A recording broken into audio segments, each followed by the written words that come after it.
On second thought, you stay here.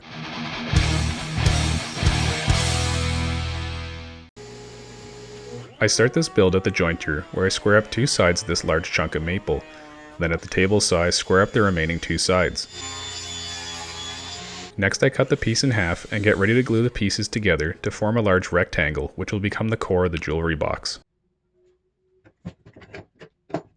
I'll take a moment to say that this design was taken from the Roy's Box YouTube channel. A link to his channel is in the description. Time! After the glue up, I run the blank through the planer to clean up both sides, and over at the miter saw trim the top and bottoms to remove the planer snipe at each end. Next I run some pieces of walnut through the planer and trim them to width with the table saw. These will become the front and back of the box.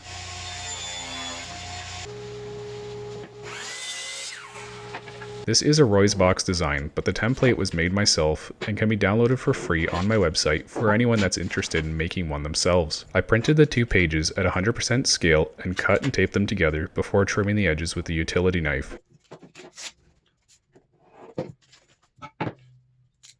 I then lay out 3 strips of double-sided tape between the layers and press firmly to temporarily attach them for the next steps.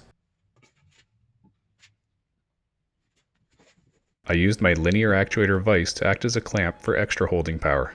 I then apply spray adhesive to the wood and the template, and after waiting 1 minute, attach the template. I then head over to the miter saw to trim the top and bottoms to final length of the template. I also knock off the top 2 corners. Now for the bandsaw part of the bandsaw box. I'm using 1/4 inch 6 TPI blade for this, and it didn't go great. I would recommend a 3/16 10 TPI blade if I were to do it again, and make sure that it's very sharp blade as mine was pretty dull. Anyways, enjoy me cutting out the outside shape of the box for now.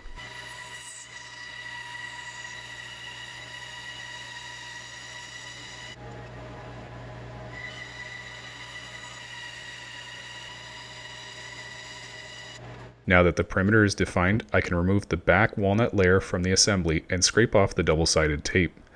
I found it was easiest to pick off the majority of the tape and then give it a light sanding. This allows the dust to grab to the sticky stuff and easily be scraped off with a chisel.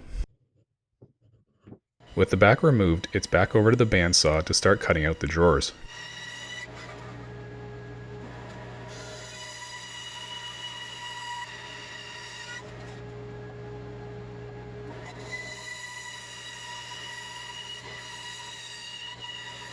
You might notice the bottom doesn't show the exit line out the bottom of the right foot of the box. I missed this initially, and as you can see, it detaches the entire right side of the box. This has been fixed in my template file. With the drawers cut out, it was time to apply glue to the joints and re-glue the right side back into place. While the glue sets, it's critical to adjust the clamps until the gaps are all closed and nothing has slipped out of place. With the glue dried overnight, I can take it out of the clamps and use a heat gun to remove the paper template. Next, I can carefully separate the front layer of walnut from the maple core. I then mark a line to bring to the bandsaw and cut off the legs from the maple core piece. This is then smoothed at the disc and belt sander. Next, it was time to glue the walnut front onto the maple core. I carefully applied a small amount of glue along every edge to avoid as much squeeze out as possible. I used several spring clamps to align the sides while adding quick clamps to complete the glue up.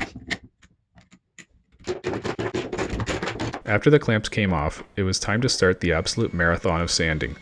The oscillating spindle sander and the 1-inch belt sander were absolutely essential tools to have for this project. Anywhere these tools couldn't get to meant spending lots of time with files and sanding strips. After the insides were cleaned up, I could lay out a thin bead of glue along the edge and place the assembly down on the back walnut piece. I watched this dry for about 10 minutes, double checking that the pieces weren't sliding all over during glue up. Next, I could start sanding the outside of the box on the 1-inch belt sander, making sure to get rid of all those nasty bandsaw blade marks. I hit the outside of the box with a random orbit sander to 220 grit. In order to sand between the cracked portion, I glued a sanding belt to a thin strip of wood and used it as a file.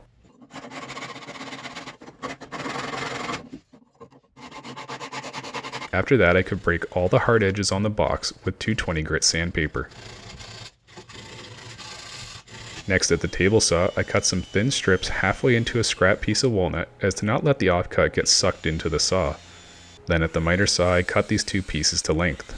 Before attaching these two pieces to the top, I flush up the top edges with the miter saw on an angle. Minimal glue is added to avoid squeeze out, and a clamp is added and left to dry overnight. It was then time to start on the drawers. I used the heat gun to peel up the template. I then removed the walnut fronts and placed glue on them on the back side of the drawers.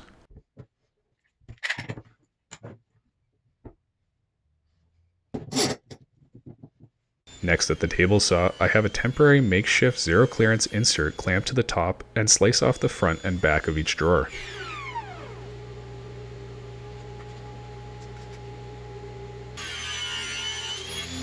I then trace a line around the three sides of the drawer to be cut out on the bandsaw. The two bottom drawers are standard drawer shape, but the two vertical drawers are a bit different. One will be a very deep drawer with the opening at the top, and the other will have a side opening and pegs for jewelry to hang from. Next, I can spend some quality time with my oscillating spindle sander to smooth out the inside of the drawers. Next, I glued on the front and backs of the drawers. I realized before it was almost too late that I had glued the fronts and back on opposite of what they should have been. In the end, you will see the walnut was moved to match up with the walnut and not the maple.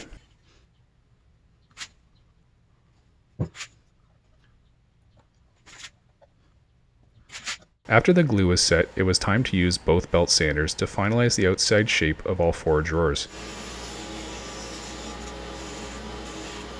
After that, I used the random orbit sander to bring them up to 220 grit.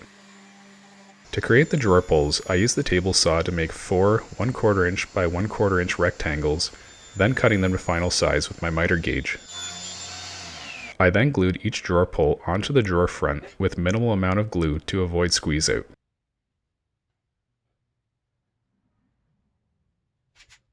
The finish I put on the piece was 5 coats of spray poly with a gloss finish.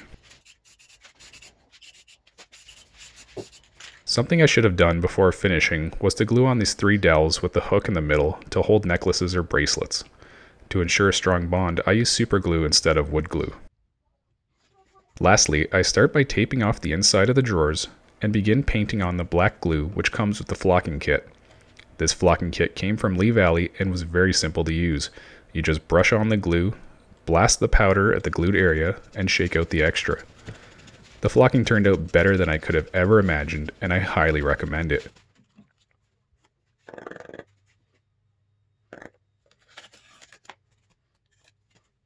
And with that left to dry, the project was complete.